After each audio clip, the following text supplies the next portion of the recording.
A brief word about a style guide.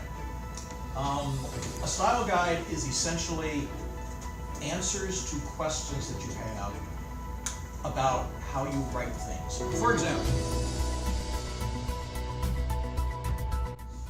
and again, if you're the photographer and you're in charge of writing captions as well, the caption for the picture, if you take that picture and it sits in your phone or in your camera or on the desk for like 3 months, and then you pick it up and it's like, okay, let me write a caption for this picture.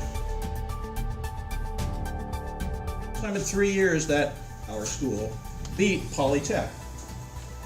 You don't get that from the picture, but it's kind of cool to know. It's like, oh, I remember we won that game. We were supposed to get killed. Okay? That's a cool second sentence. It helps. It adds to your enjoyment of the picture. It tells a bigger story.